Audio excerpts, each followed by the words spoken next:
evening, and thanks for joining us at this community information session for ACTI expansion. My name is Sean Eckenrode. I am the director of Adams County Technical Institute, and next to me is Dr. Sharon Perry.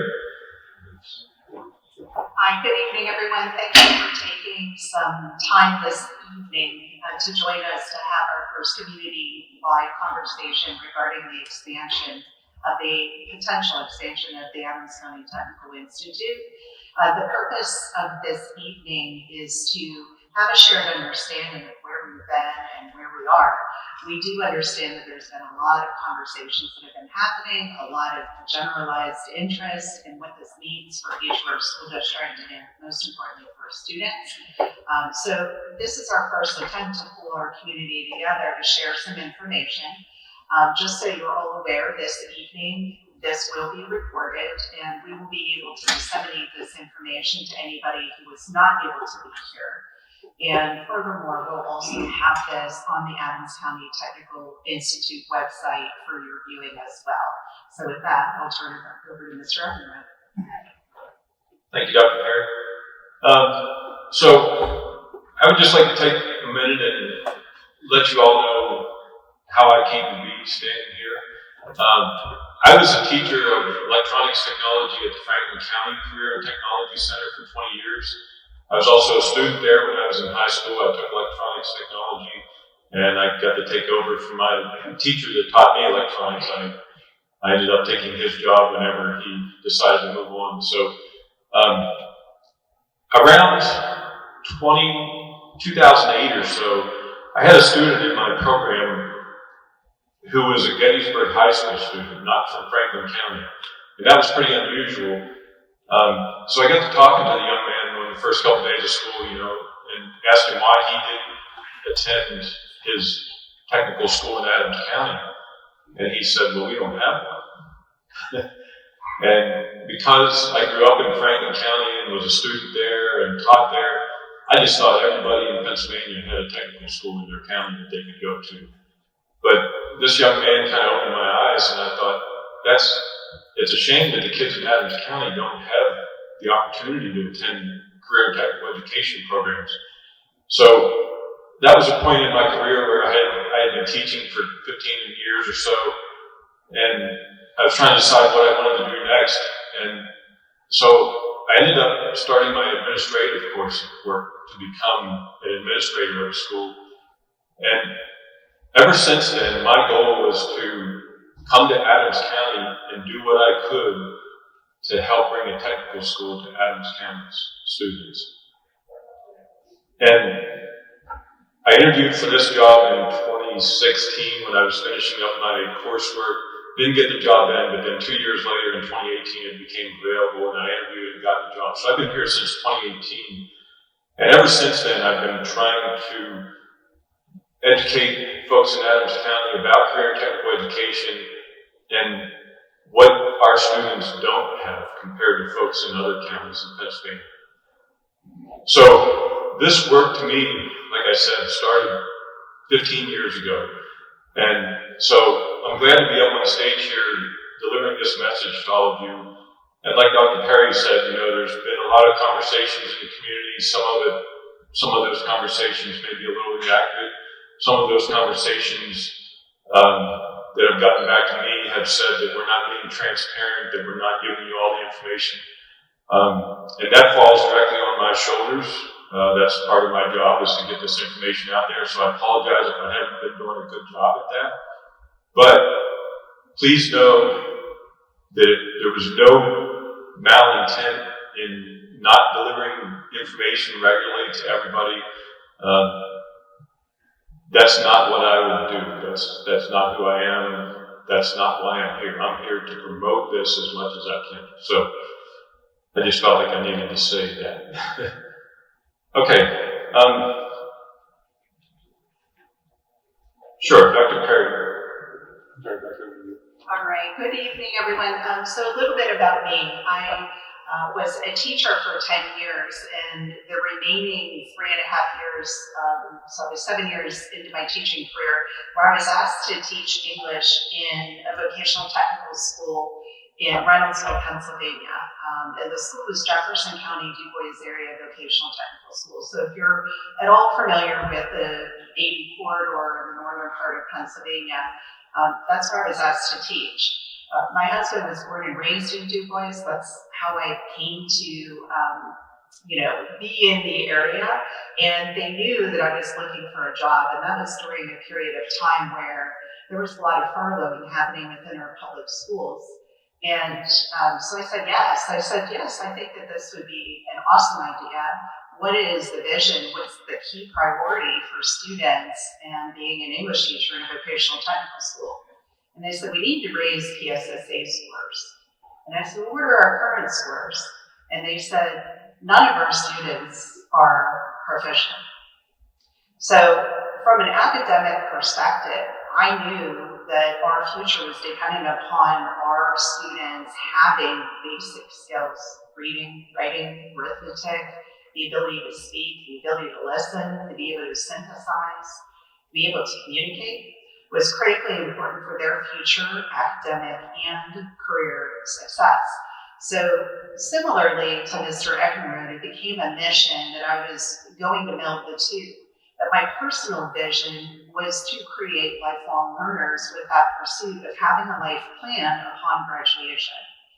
And as a classroom teacher, everything that I did in that classroom was to create rigorous and relevant experiences for students so that they could be successful no matter what path in life they chose. And I loved every minute of it. So the Cliff Notes version of that story is working with students and working with their strengths and their interests in their technical field.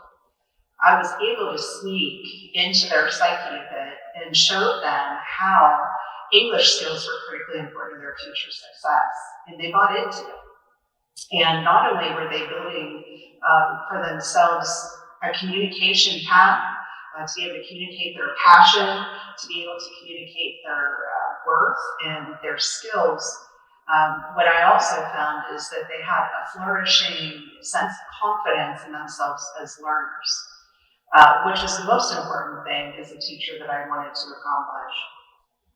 So they did pass the PSSA scores that year, and I attribute it to the connection between the academic and the technical experiences. And many of my students, shared with me that they had that aha moment.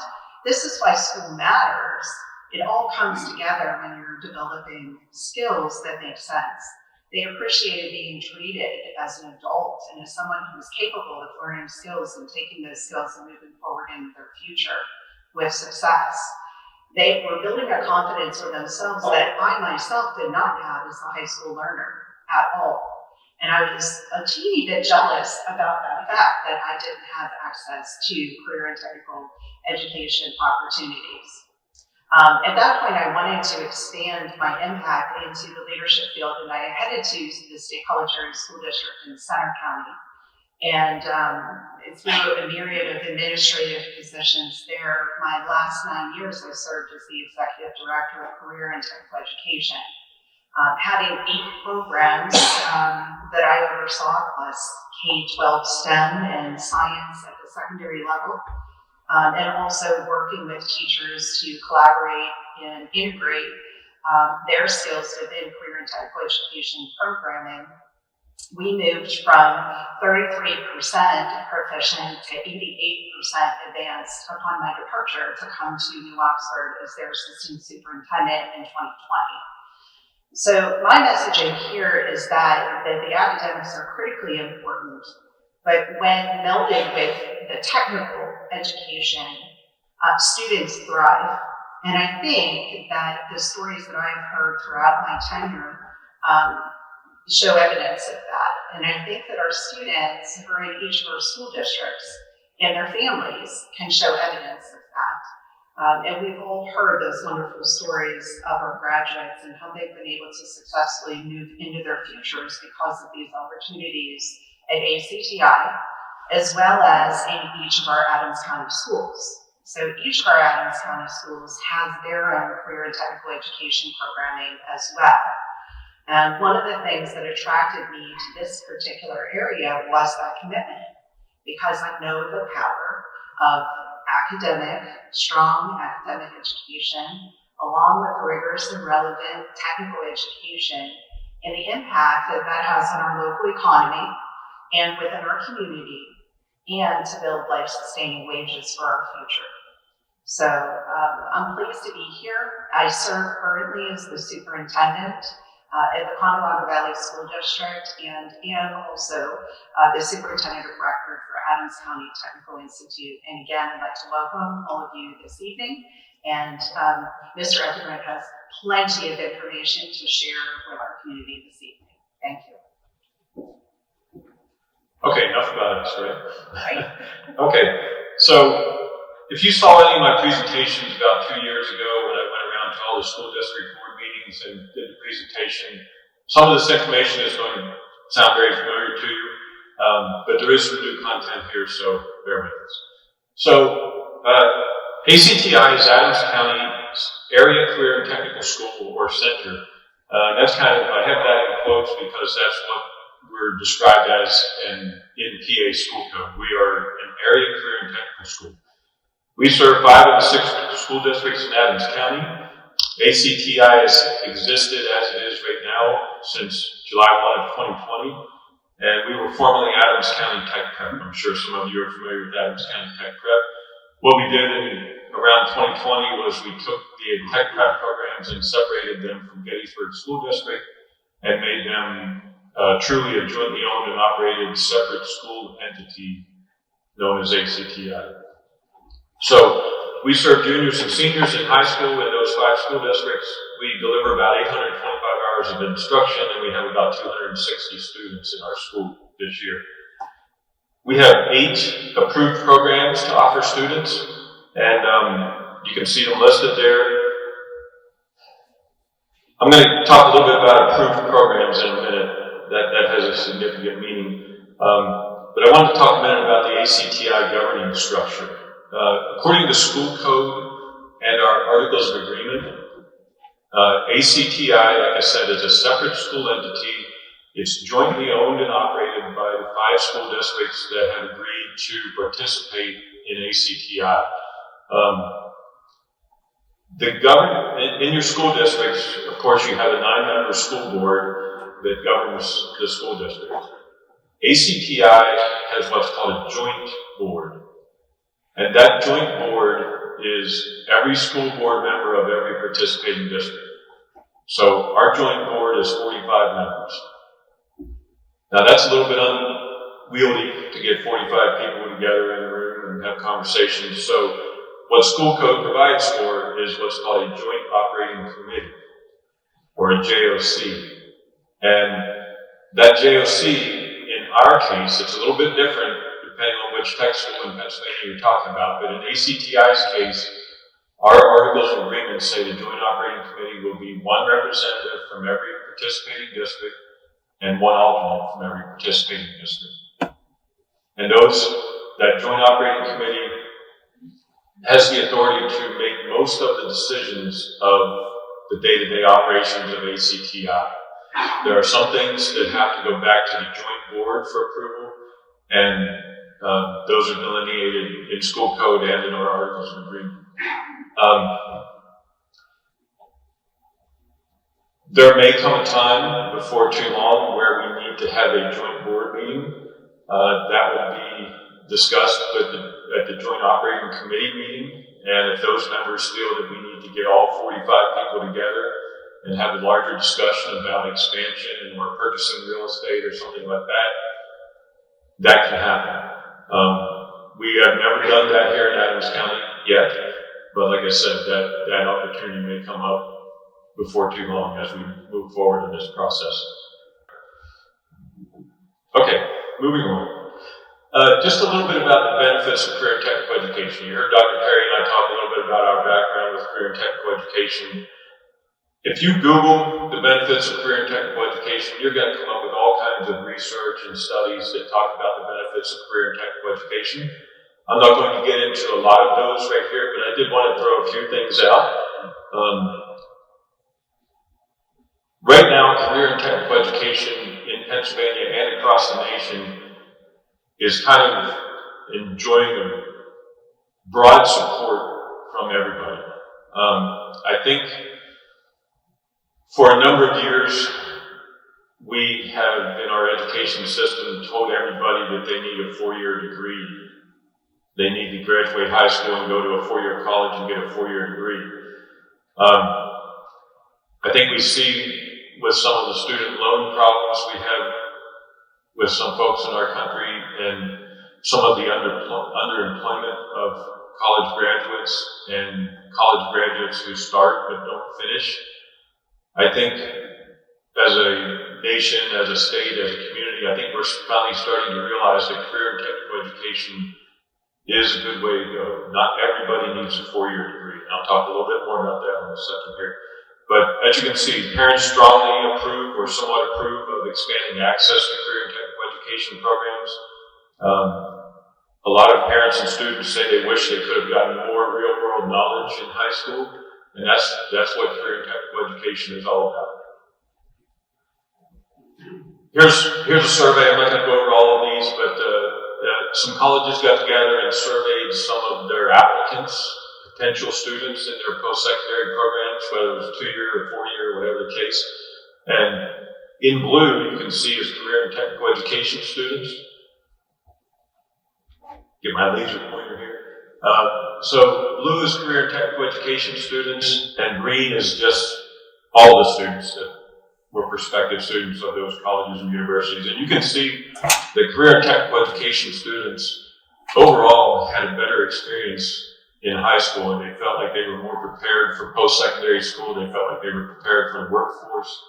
There was only one category where they didn't rank their experience as high as regular students, and that is the ability to participate in extracurricular activities. And that's typically because career and technical education programs take up a pretty large portion of a student's school day. Like in our case, we have our students between 2 and 2.5 hours a day. So they don't have room to take a basket weaving elective at their high school. No offense to the basket weavers in the audience, but they just don't have time to do that because they're focusing on their career. We like to talk about the 1-2-7 ratio in career and technical education. And what that means is, if you examine just about every career field, this ratio kind of holds true. Not exactly, but it's pretty close in most career fields. So what that means is, if we use the medical field as an example, there's one person out of 10 in the medical field that requires an advanced degree, meaning a master's or a doctorate degree or some kind of postdoctorate degree. There are 2 people out of 10 that require a 4-year degree, and that would be your RNs, your BSNs. But then there are 7 people who don't need a 4-year degree. They might just need a couple years of technical training, maybe even just an industry certification, maybe a 9-month technical training course or something like that. The military is great at this. If any of you have been in the military they're experts at career and technical education. So the point here is not everybody needs a 4-year or advanced degree. In fact, most people don't need that to get started in their career. And there's nothing that says that one of those 7 people is a paramedic for 4 or 5 years, and the company they work for as a paramedic pays for their college education to get their RN degree. So there's a lot of ways to win in your career. It doesn't require going to 4-year college all the time. Now, of course, there are some programs that definitely do need a 4-year degree. You really can't be an engineer or a civil engineer unless you have a 4-year degree. So I'm not saying that no one should go to college, but not everybody needs to. So career and technical education is learning that works for our students, and it's learning that works for our industry, especially our local industry. And I'm not going to read all these to you, but you can see there some of the reasons that we, Dr. Perry and I, and your superintendents and everybody really support career and technical education. So I wanted to talk a little bit about career and technical education in Pennsylvania. I mentioned earlier that we have 8 approved programs at ACTI. So what does it mean to be an approved program? Well, an approved program, there are, career and technical education is talked about in PA school code. It's talked about in a lot of different Pennsylvania Department of Education regulations. And the most prominent one of those is Chapter 339. This goes into detail about what it takes to have an approved program in Pennsylvania. And we get evaluated based on Chapter 339 every 5 years. In fact, our next evaluation is coming up next school year, so we're getting ready for that. We have to prove that we are meeting all of the Department of Education regulations to maintain approval of our programs to keep them in operation. So some of the things we have to do are we have to be integrated with local business and industry. And I have this one kind of listed pretty high up there because it's pretty significant. Every one of our programs has to have an occupational advisory committee. And that committee is required to meet twice a year, and they advise the teacher on what equipment they need, what the facility should look like, what safety should look like in that career field, the curriculum. They analyze our curriculum. They make sure that we are teaching what local business and industry need to have an entry-level employee. Most of what we do is preparing students for entry-level employment in the local workforce. So we have to be integrated with the local community. We have to have a minimum number of hours of training for our students, and that number is about 2 hours a day. I mentioned our programs are 2 to 2.5 hours, so our students get 825 hours of instruction rather than the minimum 720 for a 2-year program. These are not in any particular order, but we're subject to civil rights reviews and audits. We have to make sure that we are providing equal access to our programs for all students, regardless of disability. We have to give an end-of-course assessment. It's called a NOCTI test, N-O-C-T-I, and it's kind of like a keystone test for each of our programs. So diesel technology has a NOCTI test that is just about diesel technology. And it's both a written test and a performance test. The performance test is evaluated by local business and industry folks that do diesel technology. It's not evaluated by the teacher. The teacher spent 2 years with those kids. They're not allowed to evaluate them on their NOCTI test. So that's another way that we integrate with business and industry. Industry recognized credentials have to be a part of what we do. And when I say industry recognized credentials, I'm sure you've been in a restaurant where you see ServSafe certificates on the wall for the employees. Our culinary arts kids get ServSafe certified. Think computer networking, CompTIA A+ certification. That's the basic entry-level certification for IT jobs. Our students can earn that certification. Our diesel tech students get the PennDOT Safety Inspector certification.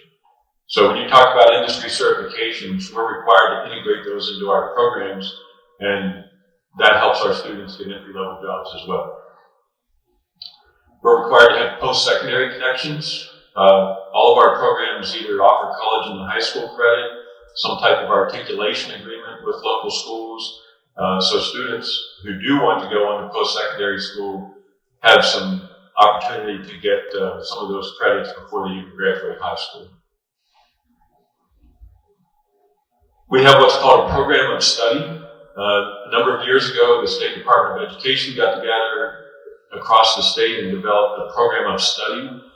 And what they did was they got industry representatives from all the industries that all the tech schools can offer in Pennsylvania, and they said, come up with a list of tasks that we should be teaching for this industry. And it was basically a way to standardize what's taught at all the different tech schools in PA.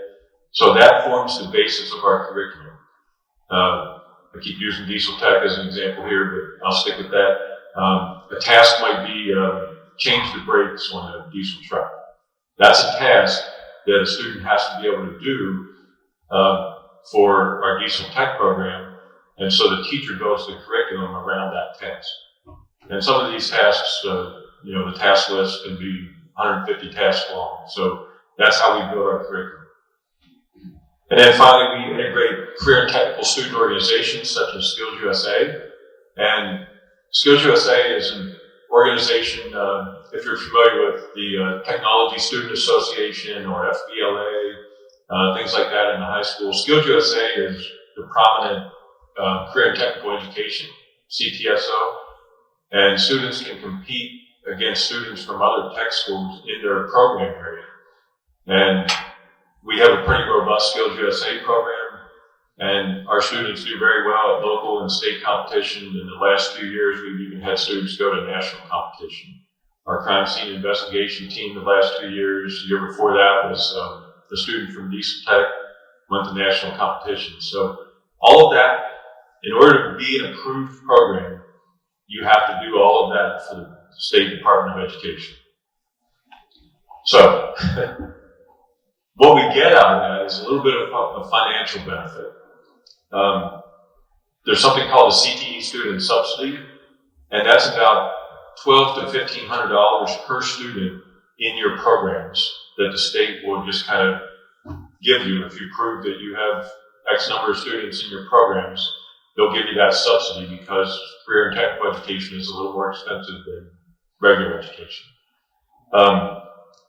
There's the Perkins 5 grant. That's a federal program, and ACTI gets some money from the federal government for that Perkins program. And then there are a number of different state equipment grants. If you look at ACTI's budget, you typically won't see equipment expenses in our budget. That's because we get grants to buy our equipment.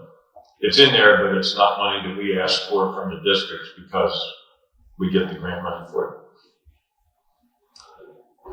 So that's career and technical education in Pennsylvania. Let's talk about career and technical education in Adams County. I like to say we're in a bit of a situation in Adams County because if you look at this map that I had up there a little while ago, when I was talking about career and technical schools, where's that? Right here, that little crossroads is the intersection of Route 15 and Route 30 right out here. But there's no yellow dot there indicating ACTI. That's because this map was made about 10 or 15 years ago when ACTI didn't exist. So when we talk about schools like Jefferson Du Bois or Franklin County or Dauphin County Technical School, those schools were all built in the late 60s and early 70s. And the educational leaders in Adams County at the time, I don't have a lot of information on this, but the educational leaders at that time, for whatever reason, did not build a technical school for the students in Adams County. And you might say, well, Adams County is small, it's rural. Adams County is not a tiny county. There's 67 counties in Pennsylvania. Adams County is number 31 population-wise out of all the 67 counties. So we're kind of middle of the road. So we're not a tiny county. We don't have a lot of business and industry, but everybody needs a plumber, everybody needs someone to fix their air conditioning, everybody needs a carpenter, everybody needs someone to fix their car. We have a need for skilled people. So there's some discussion that can be had there about do we need it, do we not need it, but of course I think we do. So a couple of years ago, I pulled together a list of all of the career and technical schools in Pennsylvania, and I pulled together a number of different databases, so I had a lot of different columns of data to work with. And this chart here, I know you can't read it, but that's fine. You don't need to be able to read it. The yellow line in the middle of this chart is Adams County Technical Institute. And this chart is sorted by the number of students in grades 9 through 12 in the districts that participate in that tech school. So again, I mentioned earlier, we're number 31 out of 67 population-wise counties in Pennsylvania. Our high school population kind of reflects that. We're middle of the road. Down at the very bottom in green is Fulton County on the west side of Franklin County. That's the smallest tech school in the state. And just to give you some numbers, Adams County in grades 9 through 12 has about 3,700 students in grades 9 through 12. Fulton County has 544. So if I resort this list based on the number of programs available at the tech school for those students, Adams County drops all the way down there to the bottom of Fulton County. So just think about that. Fulton County has 544 students in grades 9 through 12, and they have 7 programs available for their students. Adams County has 3,700 students in grades 9 through 12, and we have 8 programs available for our students. And then I sorted the list based on percentage of high school students enrolled in the tech school, and of course we're close to the bottom of that list as well because we only have 8 programs. And then I looked at the dollar figures a little bit and said, I sorted the list based on all the participating districts' combined budgeted expenditures. And again, we fall down the middle of the road, which kind of makes sense.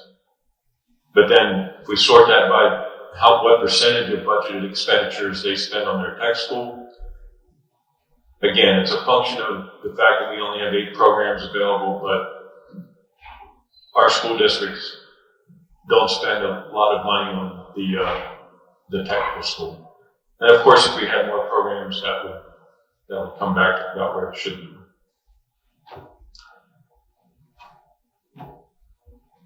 So another thing I did was I kind of went to Google Maps and I zoomed in and got a footprint of the 3 technical schools that surround Adams County.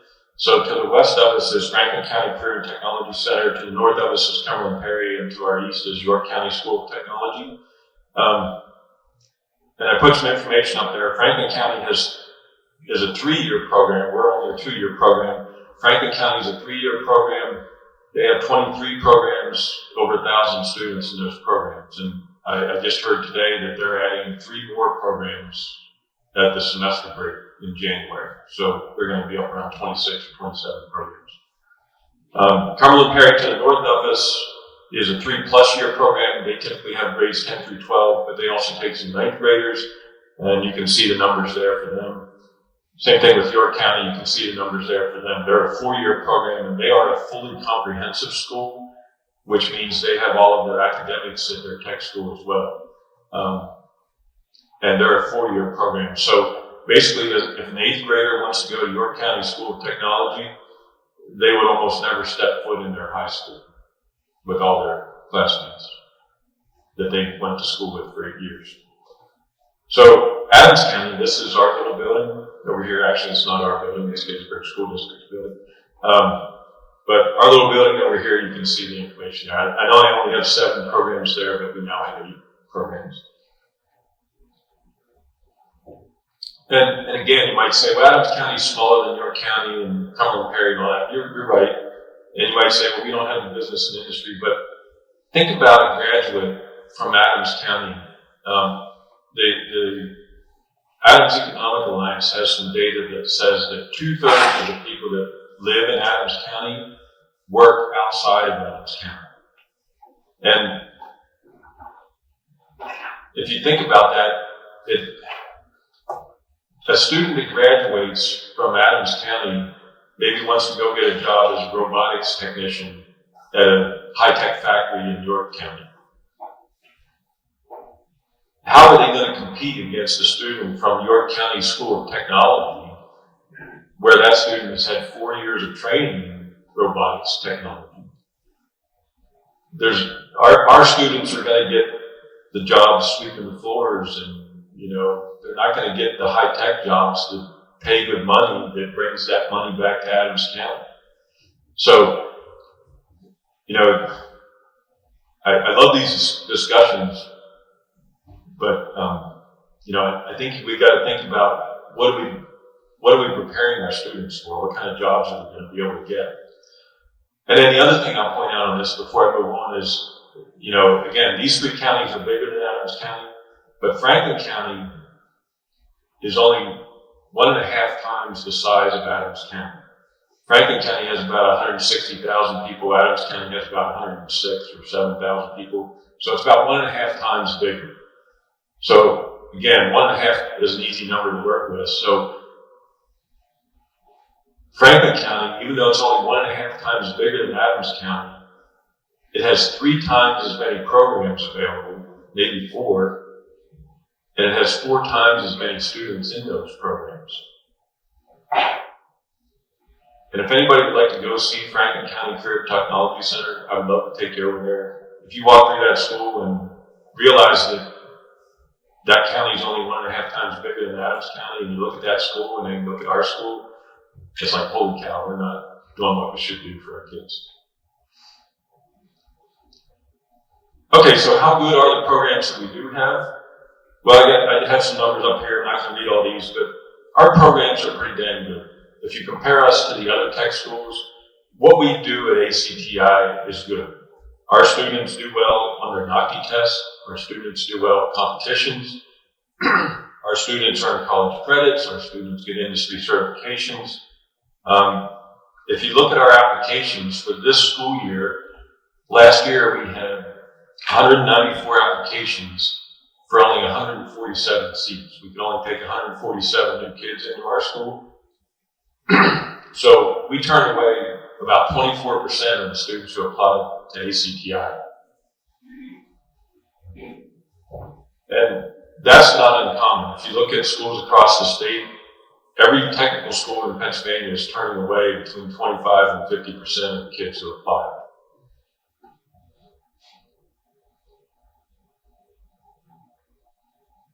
And here's some information. I get some questions sometimes. What do graduates do?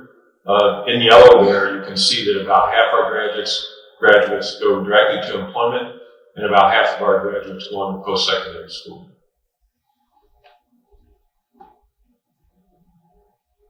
Discipline at ACTI is almost non-existent, which I'm very thankful for. Our students want to be here. They're engaged. They work. They study. I don't have hardly anything to worry about as far as discipline goes. So great job to our students, but we feel that we can do a little bit better. Did you want to go with this? Okay. I'm going to turn it over to Dr. Perry to talk about ACTI guiding principles. A number of years ago, we started talking about a feasibility study for ACTI growth, and one of the first things we did was come up with some guiding principles. So I'm going to let Dr. Perry talk about this. So as Mr. Eckenrode mentioned, the feasibility study is being conducted by Crabtree Rohrbaugh and Associates.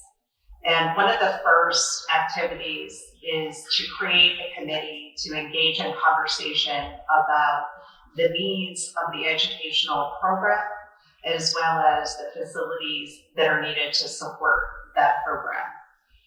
So part of the first assessment is identifying whether what we have is suitable to meet the needs within our community. And then secondly, we look at whether or not the facility helps to support that. So a lot of data are pulled together, that's brought together with a steering committee that was led by the Joint Operating Committee. And there was representation from each of the 5 school districts, as well as occupational advisory committee members and local advisory committee members, as well as members from our industry who may not have been serving on the committee. We also partnered with Adams Economic Alliance, and they shared their wisdom and their data with us as well as we began this process. So with this, the guiding principles, there are 3 different areas that we walk through. The first being operationally, and these are the things that become our North Star as we begin having conversations. And so first and foremost, to be aligned with our agreement, and also to be cost efficient to operate. So that became one of the top operational guiding principles, is the cost efficiency. If we were to expand, we acknowledge and we recognize it would require an investment to do so. And if we did do that, it would have to be in a cost-effective way that each of our districts could support moving forward, while we're maintaining the health and the vitality of our schools that we currently have and that we need to be considered. So we'll talk a little bit more about that. The second operational principle was to ensure equitable opportunities for all participating school districts. And so, we work together as an educational leadership team, and we have a percentage basis based upon the number of students that we have in each of our high schools. And then if we don't use our seats, for example, with New Oxford being the largest, those seats are offered to our other partner schools. So it increases the accessibility and the availability of the program as a very scarce and limited resource within our community. Also, we want to maintain a consistent flow of capital to sustain the program's facilities, grounds, and operations. And we planned that would be handled through strategic plans, comprehensive plans, and other short and long-range plan opportunities to ensure that our community, that we're being as fiscally responsible and responsible for all of the resources that we would attain.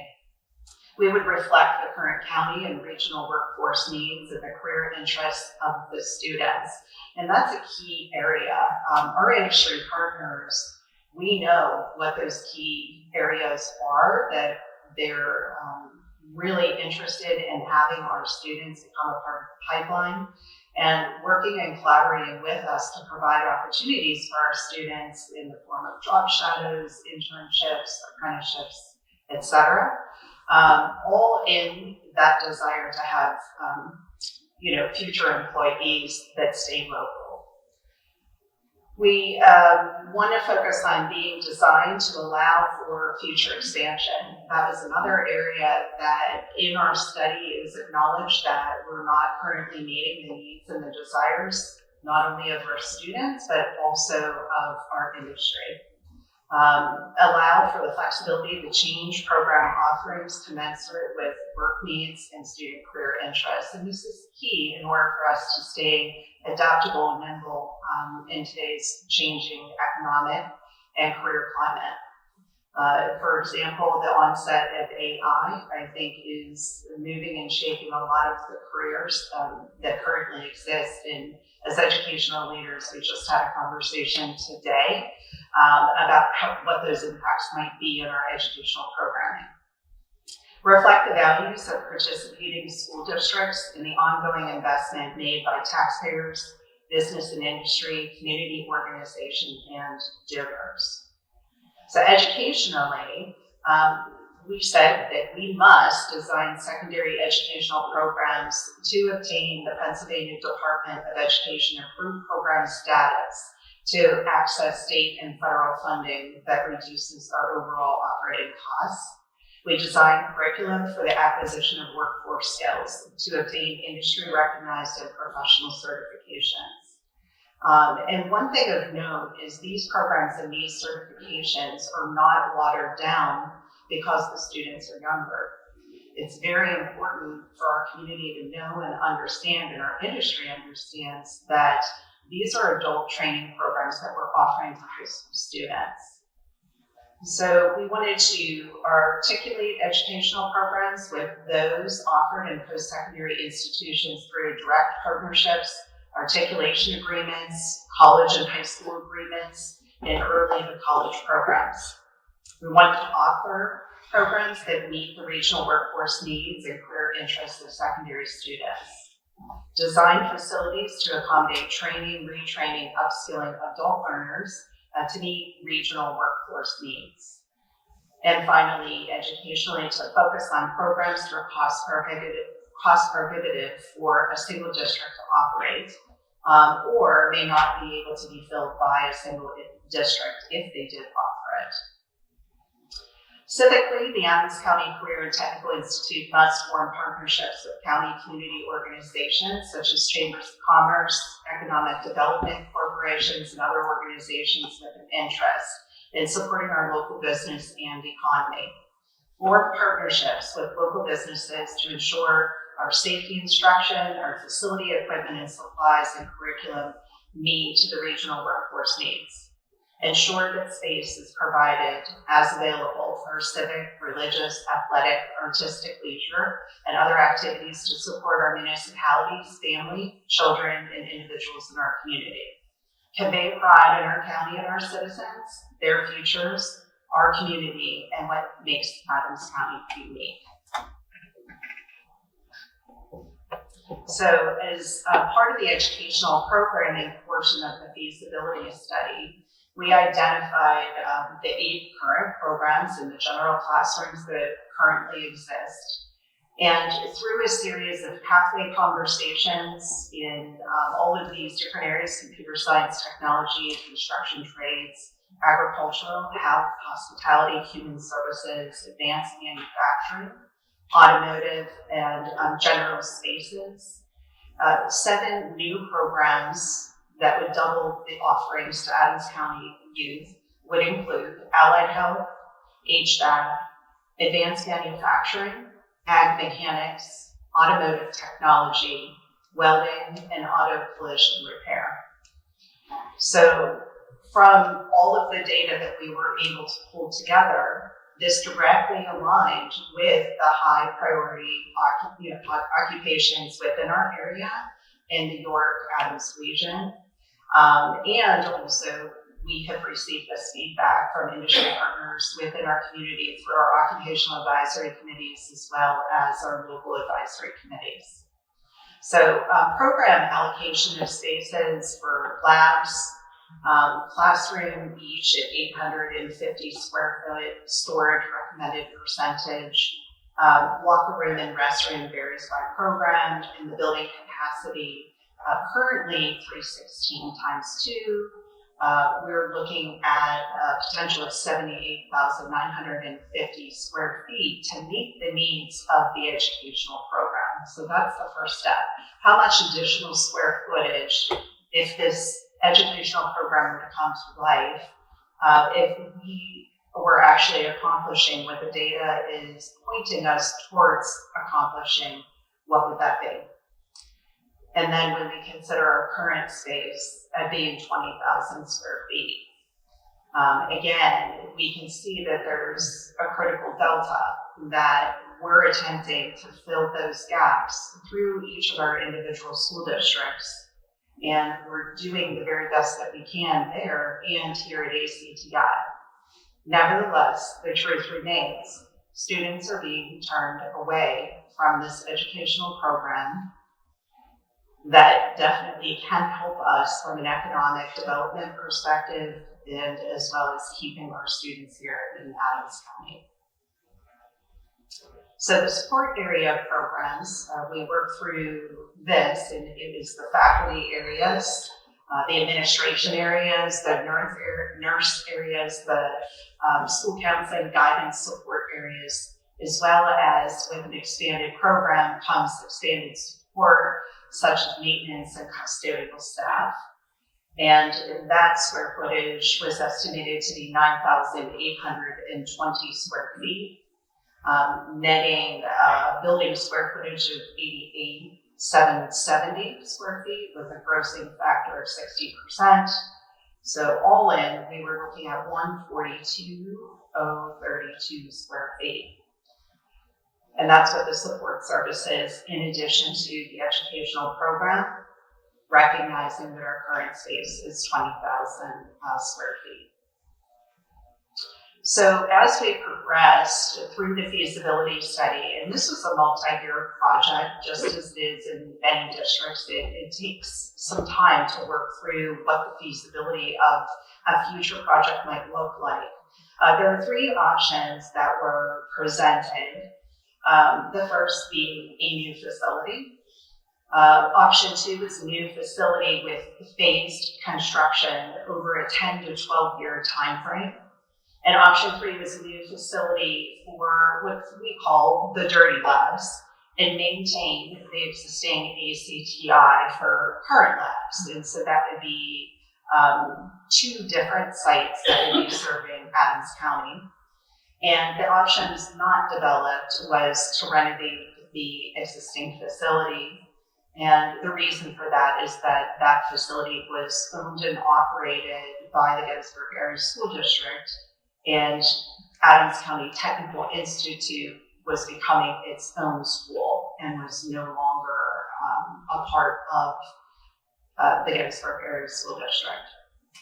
So, of note, for the new construction cost estimate option, the preliminary cost doesn't represent any of the estimates for the design solution.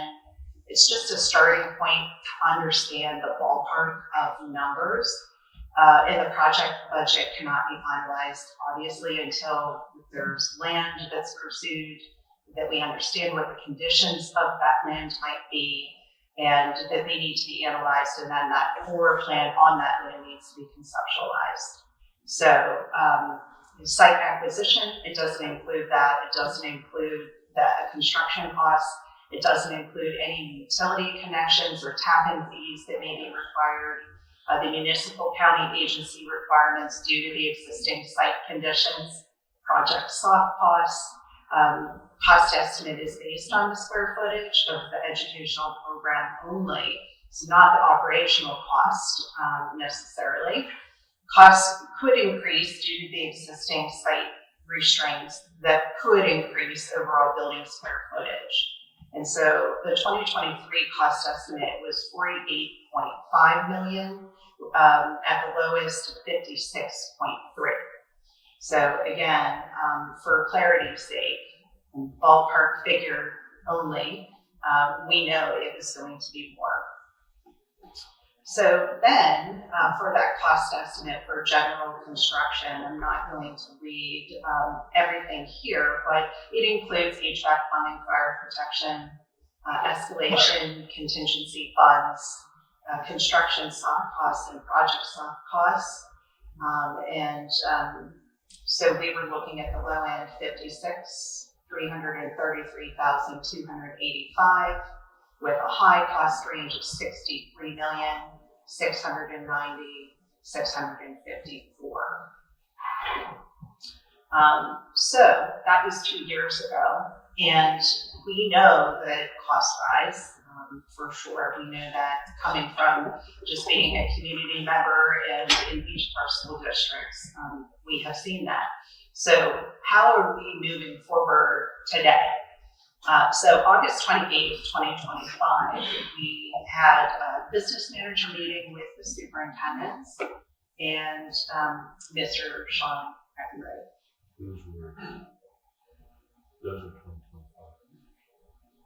Sorry. There were the 2023 numbers, and then this is the updated 63,690,654 2025 numbers. So let me go back then so that we can see I'm sorry, I missed it. I apologize. Yes. So that one. There you go. There it is, 56.3 at the high end to 63.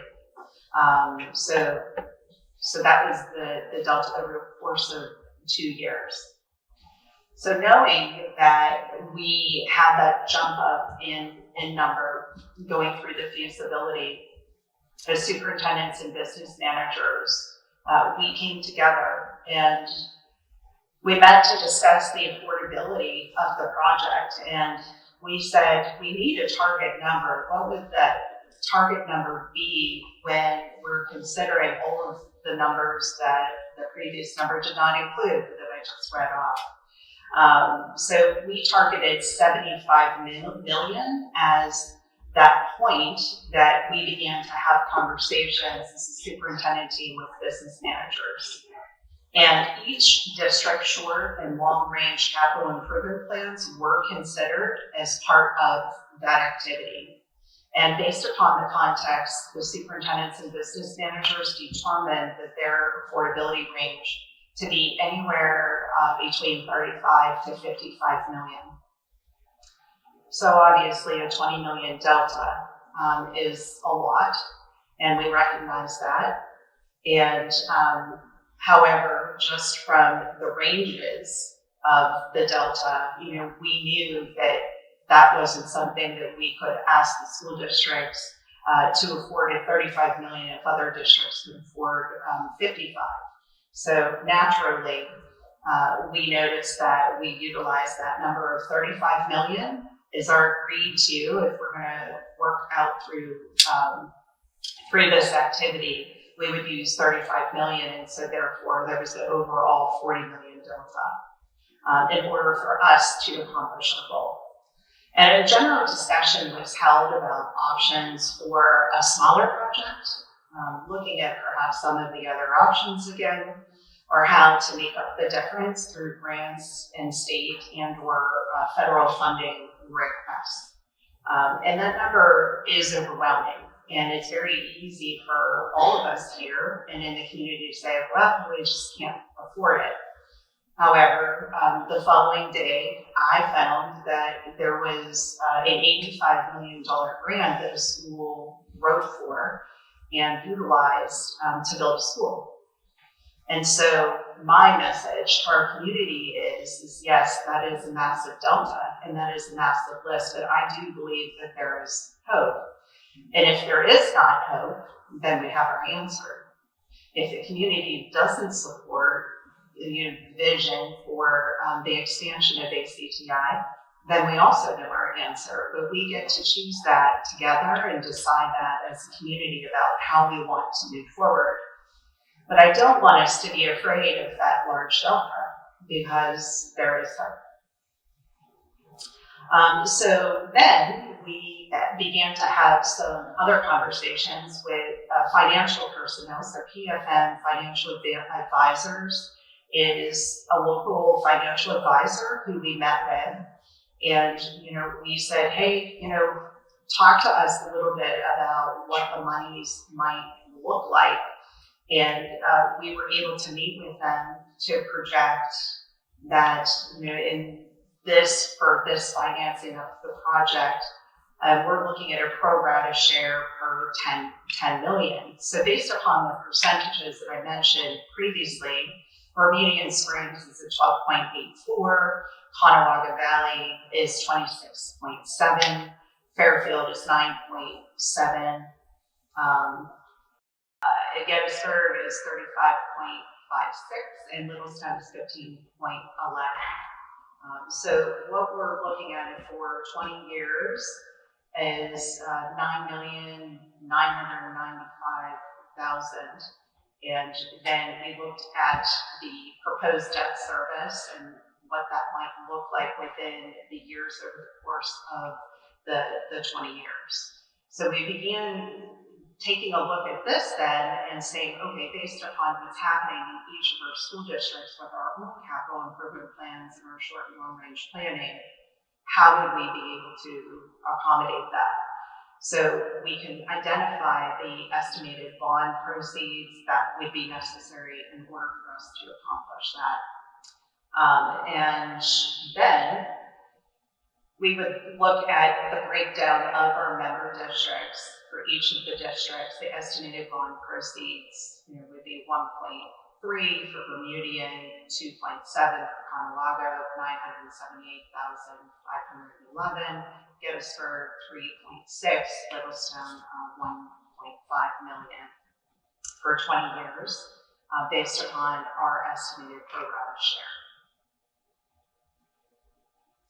So then, as Mr. Eckenrode and I took all of those data from the superintendent and the business managers meeting, we looked at the 25-26 ACTI operating budget contribution for each of the 5 school districts. So their current budget is $330,606. And these are the current contributions of each of our school districts.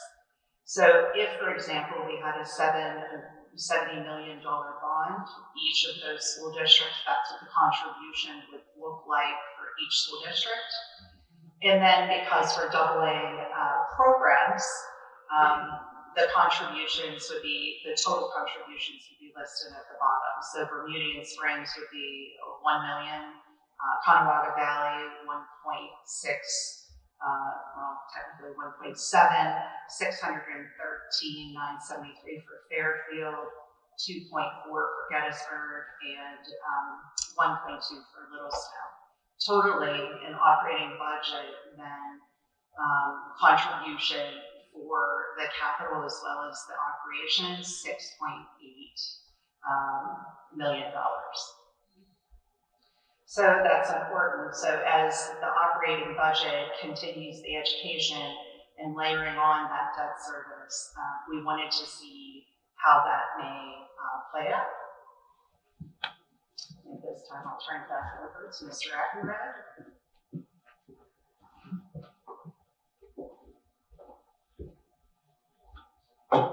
So this chart takes that spreadsheet that I looked at earlier where I kind of showed how ACTI kind of compares to other career tech schools. And this chart is just meant to show you similar size schools to what we're considering. We're at the top because we only have 7 or 8 programs. And different tech schools in different counties have a different number of programs. So if you look at this column, the number of programs, you can see that schools that have 11, 12, 13, 14 programs like we're kind of looking at, the very last column over there shows you their annual expenditures. And you can see it's kind of in line with what we're thinking about, around the $5 or $6 million range. Career and technical education isn't cheap, but the benefits to the community we feel are worth it. And all of these numbers that we're throwing out, it's a starting point for the conversation.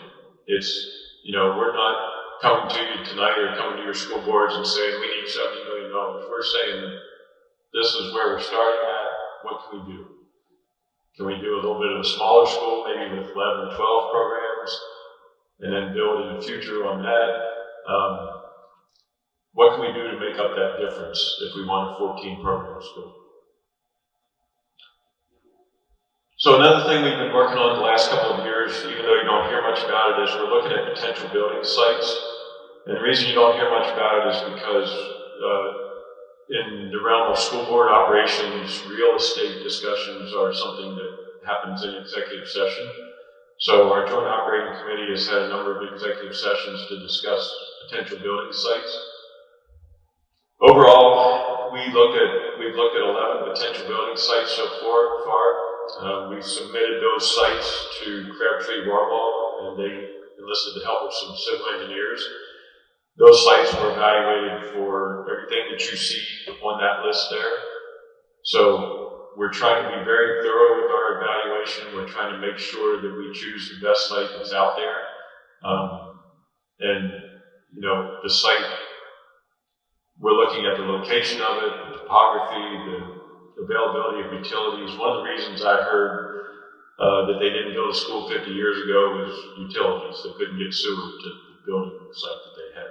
So we're trying to do our due diligence here and make sure that we buy the right piece of land.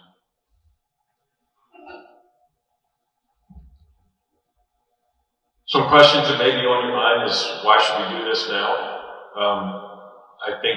We think our students deserve this. We think that our students should have career and technical education programs available to them. If you think about it, career and technical education at the secondary level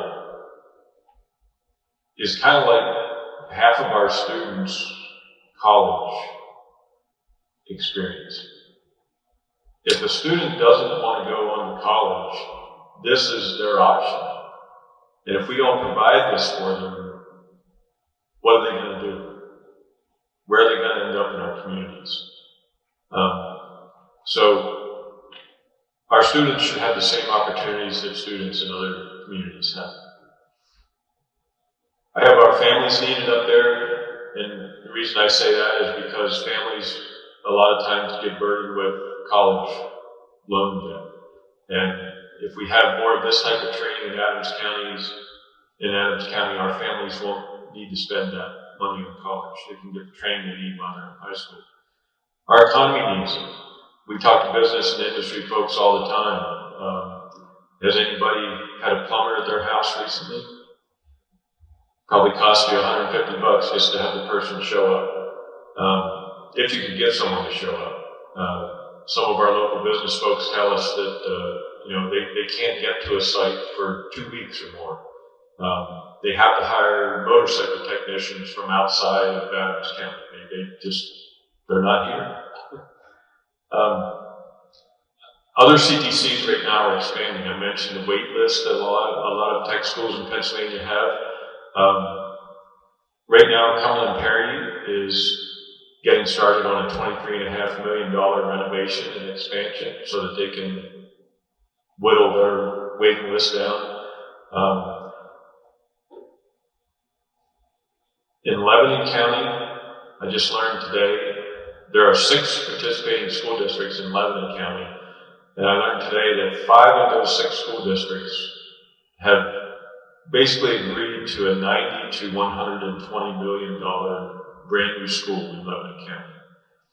If you've ever been to that school, it's had very little renovation in the last 50 years, and it's not in very good shape, so they kind of need a new school. But 5 of the 6 school districts, there's one that they still need to convince to be on board, but 5 of the 6 school districts have agreed to a $90 to $120 million project. There's grant money available out there.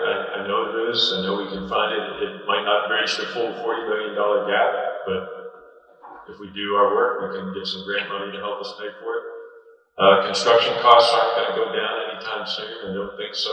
You saw the difference between 2023 numbers and 2025 numbers. I don't know that construction costs ever go down. We miss out on some grant money that's out there because we don't have our own building.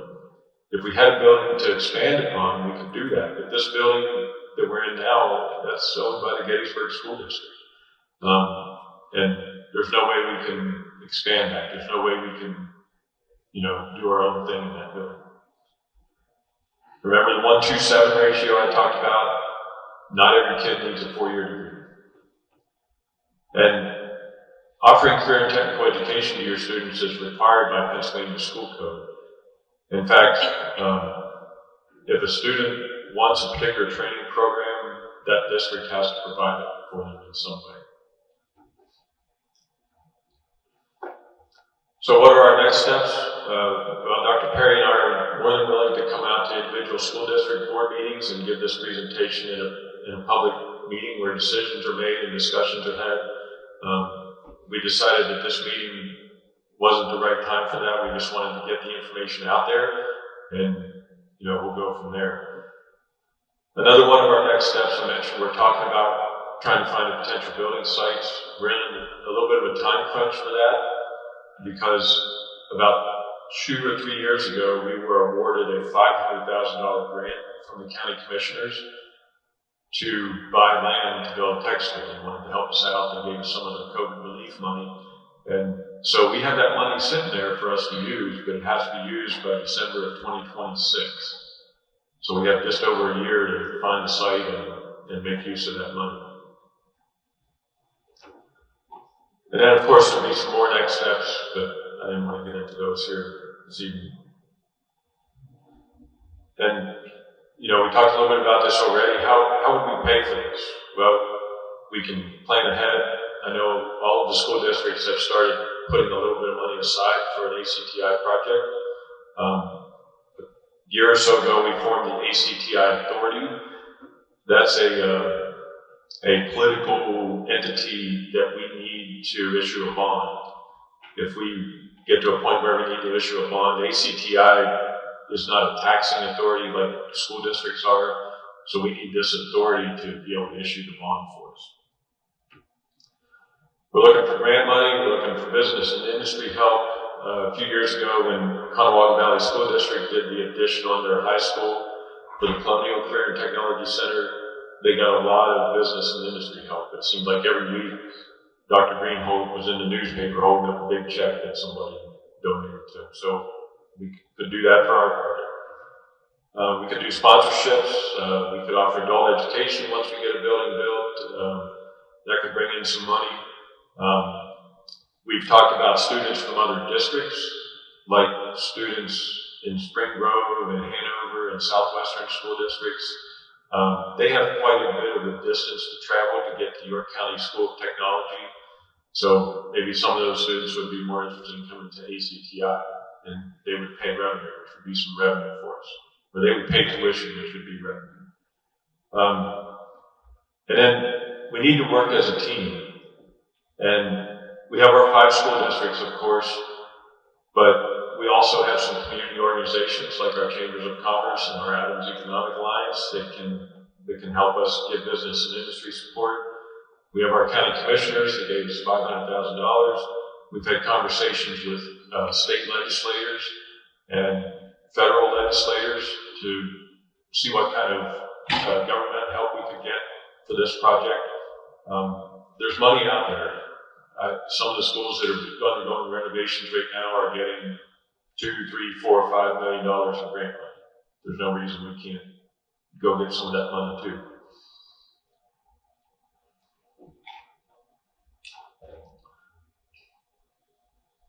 So I wanted to switch here real quick. How are we doing? Okay. I wanted to switch here real quick to the ACTI website. If you're not familiar with our website, it's acti-pa.org. And on our website, main page,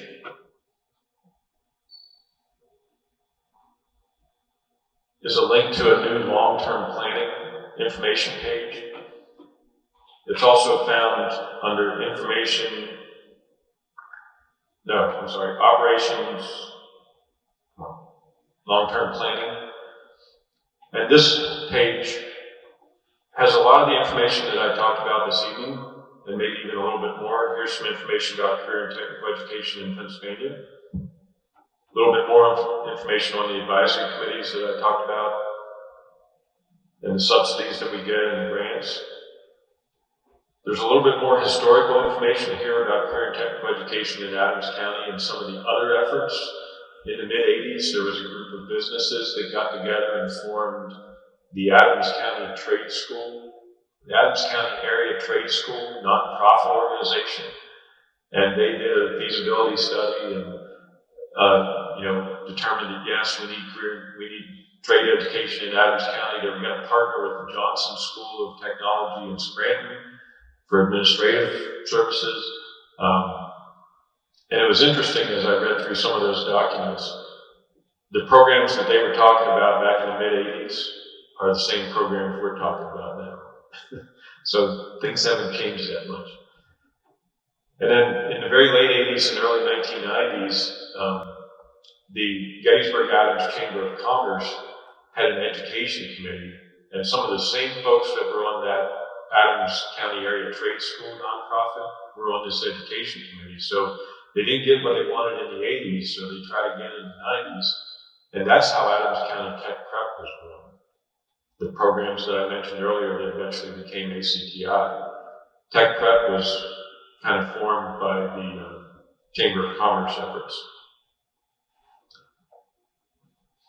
And then this section is meant to be kind of a timeline of what we've done so far, and I'll keep updating this as we do things, and I'll put some resources up here, like some of the presentations that we've had at Joint Operating Committee meetings are linked up here, so you can click on those presentations and you'll see exactly what the Joint Operating Committee saw.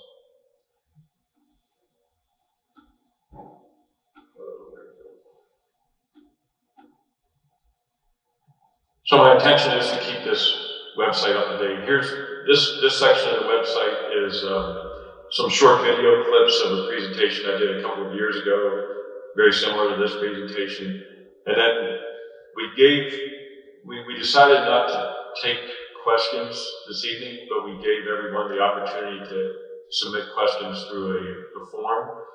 So the answers to all of those questions are on this long-term planning page as well. I'm just going to take a couple minutes and talk about the answers to some of these questions. So you can see the question there in black at the very top. They're asking, do the CTC graduates stay in the community or do they move out into other areas? Well, ACTI hasn't done any real solid studies to answer that question. But if you look at community colleges, there's some research out there. for community colleges, and ACTI is kind of like a community college that offers career training. So I took some of those study results from community colleges and kind of put our own comments in there. So yes, graduates of this type of training do tend to stay in their communities more so than graduates of four-year schools. Part of that reason is because we focus on the local labor demand with our occupational advisory committees. Those ties that our teachers build with the local business and industry community are so valuable. Looking at Mr. Slimmer out here, our criminal justice teacher, he has guest speakers in all the time. Diesel Technology, he has guest speakers in the time. Allied Health, they have a shadowing program that students can get out and shadow in those businesses. So that keeps students local, that keeps our graduates in our community. And we have dozens of success stories of students that have graduated, maybe did go on to post-secondary school, but then came back to the community.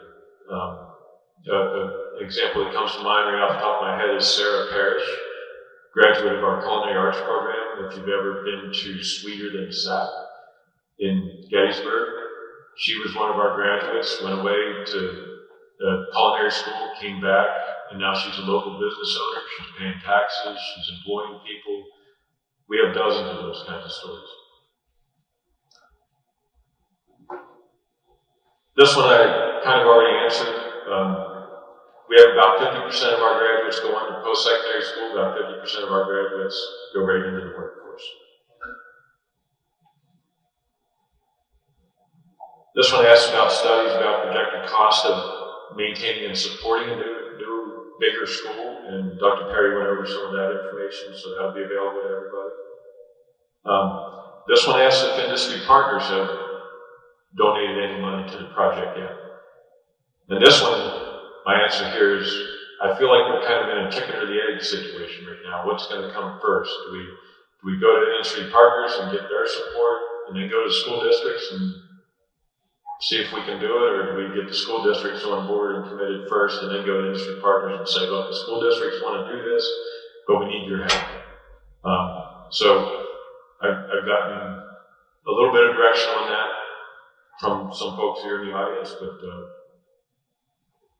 I think based on what happened with New Oxford a couple of years ago and all the support they got, I'm pretty sure our local business and industry will support us. This one asks about adults taking classes with our students if there's seats available. Well, number one, right now we don't have any seats available. Number two, if we did have seats available, that would be a question for our governing board, the Joint Operating Committee. I know some schools in Pennsylvania, they do that. Some schools don't. They just don't want the headache of mixing adults in with teenagers. And however, adult education in the evening is another story. Yes, we would want to offer adult education classes in the evening. We would just want to be careful that we're operating that at a profit. We don't want taxpayer money subsidizing courses that should be covered by tuition paying students. And that happens in some tech schools too. So we got to be careful about that. This one asks about the staff that we would need to operate a bigger school. So we did some research on that, and this list of folks that we think we need here, I sent this out to some other tech schools in Pennsylvania that are about the size of what we would like to become. And they looked at my list here and they said, yeah, that looks about right. That's what you might need. The folks in blue on this list are folks that we already have at ACTI. So in addition to doubling the number of teachers we have, we would have to double the number of support folks that we have too. This one asks about guest speakers for criminal justice. Yes, we love guest speakers, we love guest teachers, we love people coming in and talking to our students and reinforcing what we try to tell them. This one asks, are all 8 programs available to all students from all 5 districts? And yes. I think Dr. Perry mentioned this. Based on the district size, we give each of our 5 districts a percentage allotment of the seats in each program. So if you have 18% of this 9 through 12 population of all 5 districts, then you get 18% of the seats in the program. And then finally, this one asks about a dedicated technical high school, or are we going to expand what we have now? And I threw some definitions up here. Dedicated technical high school, I think, in this question refers to what in Pennsylvania is called a comprehensive technical school. And some examples of those are York County School of Technology and Dauphin County Technical School. Those schools have all the academics in with their technical programs. I think I talked about York Tech earlier. So those schools have a lot of academic teachers in addition to their career and tech teachers. And we could talk about that. It may be a good model, but what I know about that model is it's pretty expensive to operate. The per student tuition at York County School of Technology is about $20,000 per student. At ACTI, it's less than half of that. The advantage is you do have your academics along with your career and tech programs. And Dr. Perry talked about this earlier, that can be a very good thing. Okay, so that's our website. And then I just kind of wanted to close with how can you help?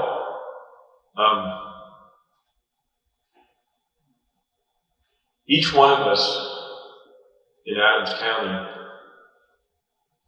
we're all individuals, right? We're all an individual person. We're all made up of whatever it takes to make up a human being, all the pieces, parts that make up a human being. But we're also part of a community. We're also part of a group of people that should be fully invested in their community and what happens in that community. And yes, the numbers that we're talking about here may be a little scary, but I think there's ways that we can accomplish some things. But what do we want our community to be? Do we want our community to be folks that, aren't able to get good paying jobs? Or do we want a community of skilled workers that can get good paying jobs and contribute more to our tax base and all of that?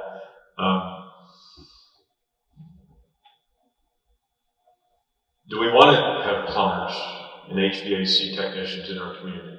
Or do we want to have to call someone from York County and wait for 3 weeks for them to come and fix our hot water heater that just exploded and we don't have hot water to take a shower? Do we want to attract the right type of business and industry to our community?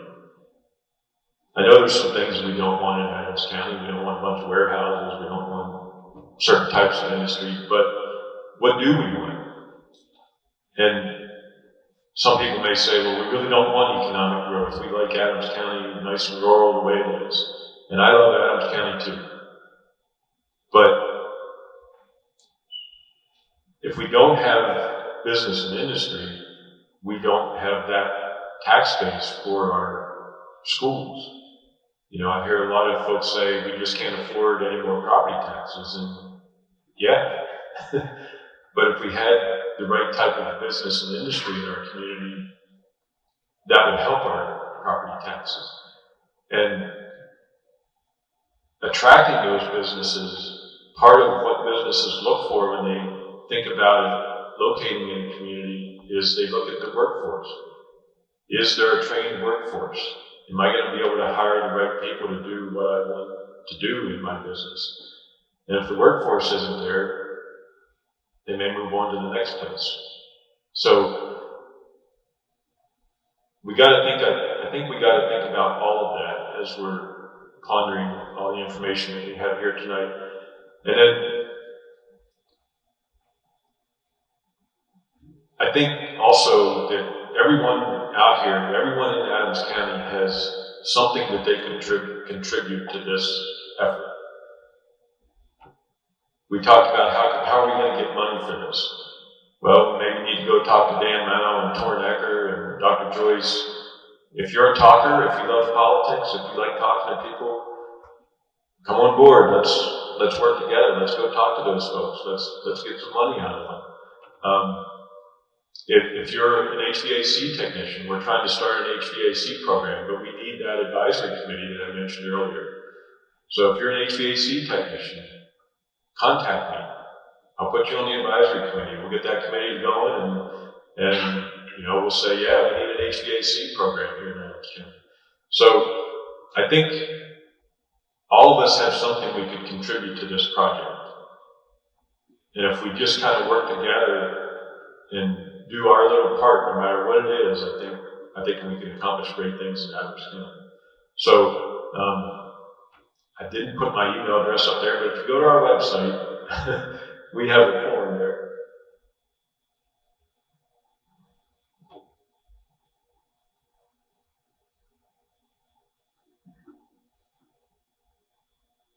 There's a couple different ways that you can get in contact with us. The request information is a real easy way. Just click on that, and there's a form here, and you can just ask your question or tell me I'm interested in being on the Automotive Technology Advisory Committee or whatever the case may be. I think that's how we accomplish this. I think we work together as a community. It might be hundreds of people that are working together to get this done, but I think somehow we have to figure out how to do it. Dr. Craig? Thank you, Mr. Everett. And lastly, we want to ask, how can we help you? How can we help you get more information? What other questions has this evening prompted for you? And I'm sure there's many. This will be posted on the website for everybody's review. I had a question whether or not this would be shared with each of our boards, and it will. And we know that it's definitely going to generate more questions, so we'll still continue to utilize the questions form that we also have on that website, and we'll continue to maintain the Q&A on the ACTI website as we progress through this project. But it's important for us to know how we can help you understand more about the need, understand more about the impact on our economy and our students and their futures.